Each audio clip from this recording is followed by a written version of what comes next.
퀄리티가 낮으니까 하루에 여러 개도 만들 수 있네요. 자, 이제 친구에게 종목을 추천해야 됩니다. 구제에 가치 투자라고 적었거든요. 이게 투자란 게 마이너스가 나면 견디기 어렵습니다. 그래서 저도 같이 들어가야 돼요.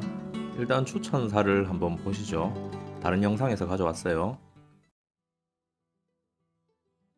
총 12년 4개월이 걸렸습니다. 넘사벽이에요.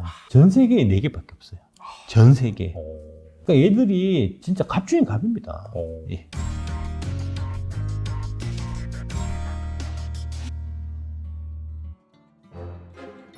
앞에서 나온 12년이라고 하는 게 2차 전지 양극재 얘기입니다. 2차 전지는 대부분 아실 겁니다. 테슬라 같이 전기차에 들어가는 배터리를 얘기하는 거죠. 이게 2019년까지 화재로 문제가 많았어요. 불이 난다 어쩐다 그랬는데 이제는 이 부분이 해결된 것 같아요. 그게 양극재 개발을 통해서 해결했다고 합니다. 양극재 회사 중에 유명한 에코프로 BM입니다. 여기는 작년이 상승세가 가팔랐는데요. 한 3배쯤 올랐어요.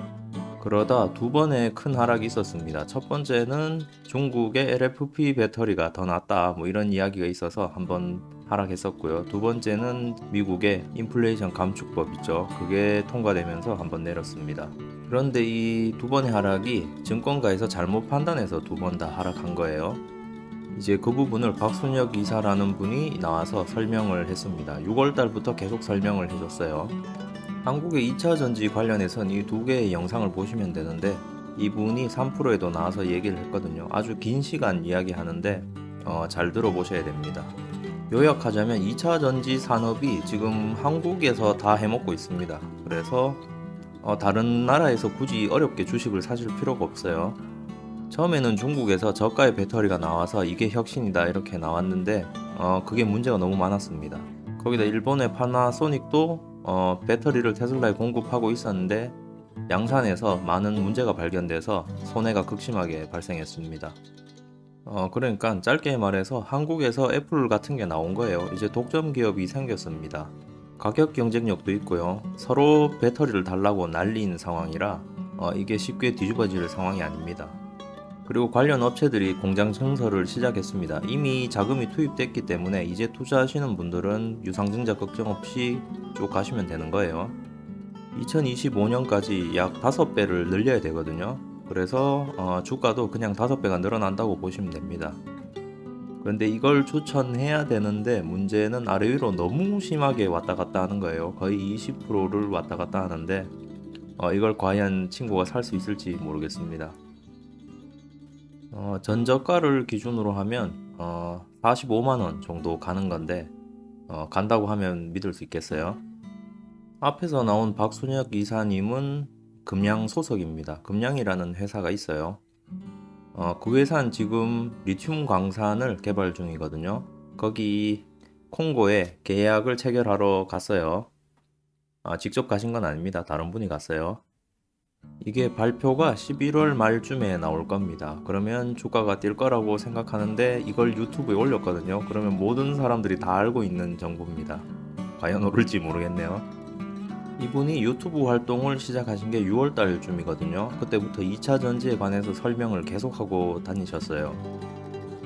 그 결과 금양의 주가가 어떻게 되었냐면 4배가 뛰었고 아닙니다. 지금 5배가 되었어요. 자, 여러분 여기서 금양이 리튬 광산을 계약을 체결한다고 해도 오를까 이 생각이 들잖아요. 저도 모릅니다. 이미 선반영됐을 수도 있어요. 제가 저분의 모든 영상을 다 보고 있거든요. 그래서 나온 결론이 포스코 홀딩스입니다. 이 회사도 리튬 광산이 있어요. 아르헨티나에 있다고 합니다. 포스코 TV라는 채널이 있고요. 여기서 리튬 광산 있다고 자랑하고 있어요. 이건 전부 공개된 이야기고요. 다시 주가를 볼게요. 이 차트는 올해 6월달 차트인데요. 뒷부분을 봐야 돼서 이걸 좀 늘려볼게요. 이게 코로나 저점에서부터의 차트입니다. 크게 올랐다가 지금 내려갔죠.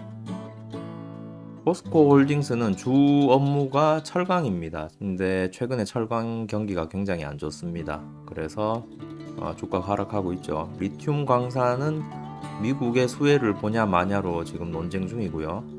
그런데 리튬이 미국에 직접 가지 않더라도 다른 나라에 가면 되거든요. 그 돈으로 리튬을 다시 사면 되니까 이건 논쟁할 필요 없이 그냥 이득인 거예요. 그리고 최근에 태풍으로 그 포스코의 제철 공장이 침수가 됐어요. 그 부분이 또 문제가 생겨서 주가는 빠져 있습니다. 이 차트는 리튬의 선물 차트입니다. 의미 있는 구간에서 보시면 한 60배가 올랐어요. 2021년부터요. 2020년부터 치면 이게 100배쯤 오른 겁니다. 2020년 이전에는 리튬을 쓸 곳이 별로 없어서 대부분 버렸다고 하네요. 그런데 이제 전기차 시대가 오니까 급격하게 올라간 거죠. 그리고 차트를 보시면 이게 꺾인 게 아니고 계속 올라갑니다. 앞으로 5배는 더 오를 거라는 얘기도 있어요. 리튬 선물이 일반인들이 할 수 있는지는 잘 모르겠지만 할 수만 있다면 그냥 매수하면 될 것 같긴 한데 이렇게 위험한 걸 할 필요 없이 그냥 광산회사를 사면 됩니다. 그래서 포스코 홀딩스를 사는 게 좋지 않겠나 이렇게 친구에게 설득 중이에요. 이게 전기차를 만들면 리튬이 한 차에 한 100kg씩 들어가나 봅니다. 꽤 많이 들어간다고 하네요. 그러니까 리튬의 수요량은 엄청나게 아직도 남아 있는 거죠. 참고로 이 자료도 역시 박순혁 이사님이 주셨습니다. 자기가 포스코 홀딩스랑 미국의 전기차 회사 GM을 가지고 있다고 자랑하고 다니셨어요. 평소에 영상 같은 데 찾아보시면 여러 군데서 그 이야기를 하십니다. 그래서 결론은 2차 전지 양극재 회사를 사야 되는데 너무 비싸니까 지금 떨어져 있는 포스코 홀딩스를 사자 이것입니다. 리튬 광산 때문에요. 철강은 잘 모르겠습니다. 저는 말을 잘 못해서 이걸 설득할 수 있을지 잘 모르겠고요. 동영상 설명란에 그 앞에 2개 있던 그 긴 시간의 교육 영상 그걸 꼭 보시기 바랍니다. 그걸 보시면 설득을 당할 수밖에 없어요. 너무나 좋은 상황입니다. 그리고 영상에 보시면 2차전지 관련주를 다 얘기해줘요. 회사 이름을.